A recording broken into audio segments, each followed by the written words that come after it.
You. Legal holiday. Okay, Ches.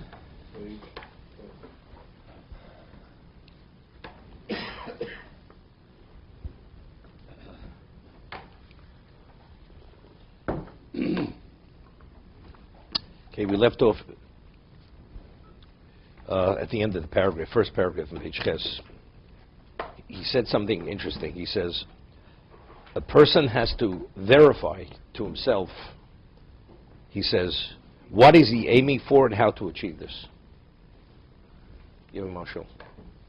Person wants to learn how to become an expert golfer. Speaking to certain people here. So you say, you see this club, you see that ball? You're supposed to get that ball in the hole. Not beyond, not to the side. But that's basic. Otherwise, it's irrelevant. You might as well go to Central Park and sit on the bench. So you have to, so what are we aiming for? What is the objective? What is the achievement? What is considered accomplishment in life? What is success? That is first and foremost.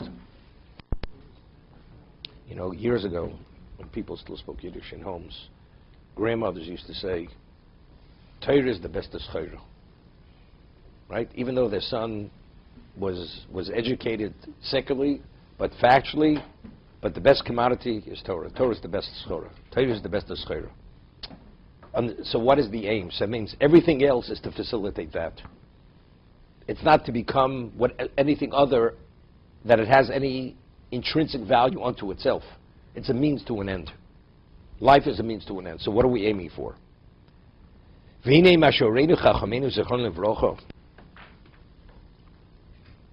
our Chachamim have directed us, says instructed us, she'odam lo nivra elo l'sa'ani gal Hashem v'leihonos miziv shchinoso.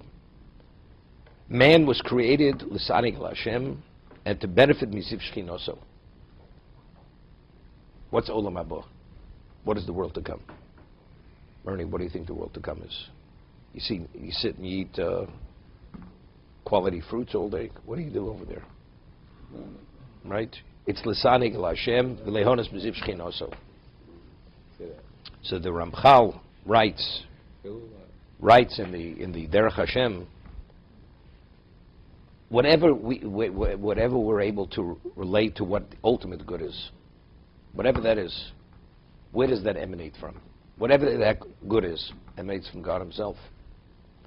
So if the source of everything which is the ultimate, in its most pure, truthful, genuine essence, emanates from Hashem, so what is God Himself? He's the source of that.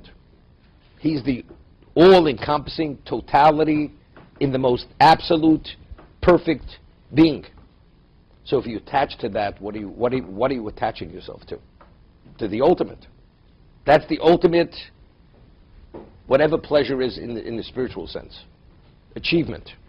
But how do you attach yourself? You have to have a commonality to that. So you have to dedicate and develop and advance yourself to have relevance to that Ziv HaShechina, to God's being. What is Torah? The halacha is that you're not permitted to add to the Torah, to detract from the Torah. Bal tosif, bal tigra. Why? Because the Torah is timima. Torah is Hashem timima. The Chinuch writes in his explanation of the prohibition of adding to the Torah, he says, the Torah is perfect in the absolute sense. So something which is perfect and you add to something perfect, that makes it imperfect. But what is Torah? Torah is Chochmas Hashem. So if Torah is Chochmas Hashem in its absoluteness, so if God is perfect, so the Torah is perfect. So therefore you're not permitted to add or detract from it, for that reason. I'm just telling you, this is the Chinuch. So to have relevance to perfection, what do we have to strive for to achieve? Perfection. And how does a Jew perfect himself? Only through Torah. That is the mechanism through which we perfect ourselves, to achieve shleimus. So for the shleimus, it's completion. That's perfection. What? Same thing. One and the same. It's both. I mean, the different levels of achievement within the context of perfection.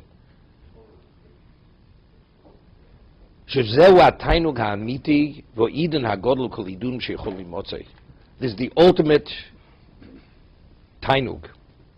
He says, the ultimate joy and greatest pleasure in existence. You know, there's the famous Arachim HaKodesh in Parshas Kisovo. We read about the mitzvah Bikurim. So he says, you know, V'lokach HaKohen hatenim yodecho. The Kohen will take the basket from you, of the basket of the fruits. So he says over there, what it's alluding to on a Kabbalistic level, numerically, what's Teneh? Teneh is 60. It's referring to the 60 Masechtas in Shas. And he says, over there, he says, if a Jew would be able to experience the true pleasure of Torah, it brings joy.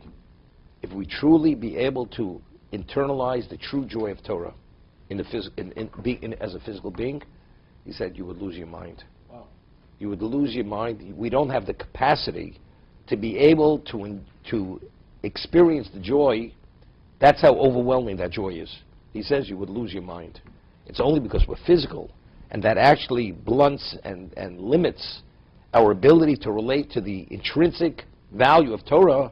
Therefore, we're able to maintain ourselves. But otherwise, it's overdosed beyond. That's intrinsic in Torah. So when we leave the physical state, and we're spiritual beings, where our capacity is unlimited, relatively speaking, so then we can. Then we could experience that ultimate joy and pleasure if we're deserving of that, if we've achieved that. I once had a case, somebody here invited somebody to a shir of mine. It was Robin Hattie.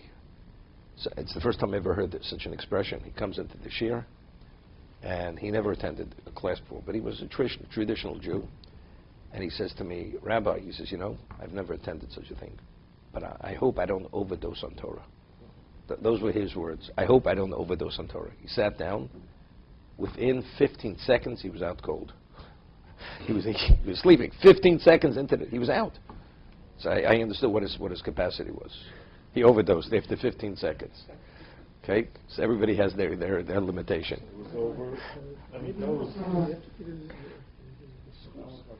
Yes, the Navi, when Hashem would speak to him, he was out cold. But you know what the difference is? When Hashem communicated with the Navi, he heard what he said. This guy was stoned. He was out. Exactly, trust. Rabbi, I trust you. I gave him that. Okay. Okay. This is the ultimate joy and pleasure. And what is the location to be able to experience that joy? What is that location? That's the world to come. That's the spiritual world. It's not the physical world. This world was created. That world was created with the level of preparation which is needed for the person to be able to experience that in that world. Okay, I mean, God is cloaked in this world. God is infinite, so that means even has relevance. He's even in this world, but we don't sense him in this world. Even though every aspect of this world is because he wills this world. It's an expression of his will, but we don't. Unless you actually spiritualize yourself in this world, you can't sense him. There's a famous story I once told over that the Maral had a brother who was blind, very holy man, and he says he has difficulty with a Gemara in Shabbos. The Gemara says in Shabbos that a person is lost in the desert and he doesn't know when Shabbos is, so you always have to count. There's a question, do you start the first day Shabbos and you count 6 days, or you count 6 days and the 7th day is Shabbos? Just to remember there's such a thing as a Shabbos. Because in terms of traveling, you're permitted to do anything because it's Pikuach Nefesh. But just symbolically, to acknowledge the Shabbos, not to forget that there's a Shabbos, you're just going through the motions.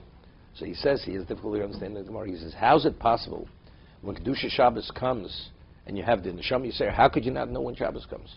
How's it possible not to know when Shabbos comes? That was his difficulty. Couldn't relate. That means he was sufficiently spiritualized in the physical sense that he was able to sense. You can't sense it if you're that special level. But the average person who's not spiritualized that degree is the brother of Maral. So I'm saying, But regardless of how he senses it, but what it ultimately it is, you have no relevance to sense what the reality is. To be continued.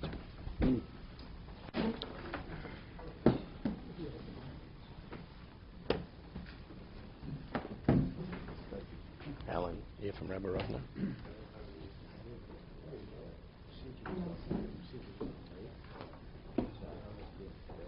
No, I'm asking.